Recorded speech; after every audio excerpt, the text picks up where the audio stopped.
Greetings, my name is Elizabeth Coble. I focused on Christian religious freedom and access to religious services and activities for U.S.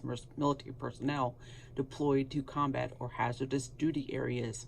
I highlighted the current situation in the Kingdom of Saudi Arabia.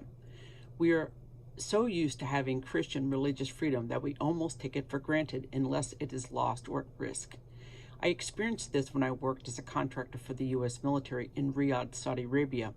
A few months into my time there, the long-term U.S. military base in Riyadh called Escon Village Compound closed. The U.S. military and civilian workers were relocated to a Saudi-owned secure living compound. It was the same compound where my company was housed. When Escon closed, all the normal support apparatus for overseas U.S. military disappeared.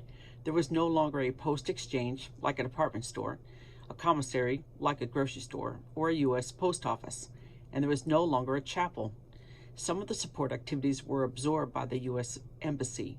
Some, like the grocery store, are available on the economy, so there was no replacement found. But there was no plan for a replacement chapel. There was one U.S. military chaplain assigned to Escon at the time, U.S. Army Major Billy Betts.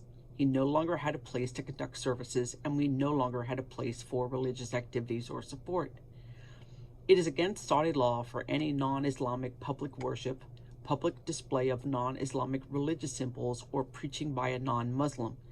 Since 2004, the U.S. government has annually designated the Kingdom of Saudi Arabia as a country of particular concern related to religious freedoms.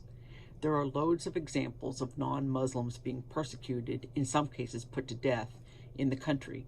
As long as the U.S. military had Escon Village, the U.S. individual freedom of religion was safe behind walls of a secure facility, so that U.S. military members and other personnel could be Christians in a place hostile to Christians.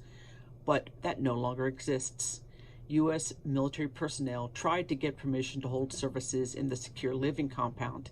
Chaplain Betts tried to hold Bible study in a gazebo near one of the swimming pools. He asked permission to do religious services in the mostly unused compound ballroom.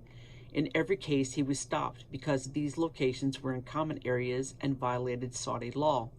With an estimated 2.1 million Christians in the country, there's an underground of Christian groups that meet in homes and other places in hiding, hoping the Saudi government doesn't know or care enough to stop it. I've deployed to the region multiple times. Even as I traveled to remote outposts, if the military unit had an assigned chaplain, there was a chapel, religious services, or religious activities. I never felt limited or concerned about my safety being a Christian in other Muslim countries.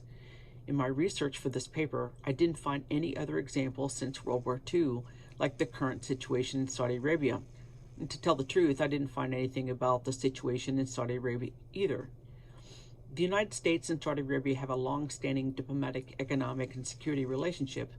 Saudi Arabia is the U.S.'s largest foreign military sales customer with more than 100 billion, yes, billion, in active programs. There are thousands of U.S. military, government, civilians, and contractors working there to help build our allies' defense capability. Additionally, there are 2,700 U.S. military deployed there to support the Saudi-led coalition in its efforts against the Houthis. We have taken an even greater role there since the fighting started in Israel-Gaza in October of 2023. The United States has status of forces agreements with more than 100 countries, including Iraq, but not Saudi Arabia. So why is Saudi Arabia different and we don't have individual religious freedoms when we're U.S. military stationed there?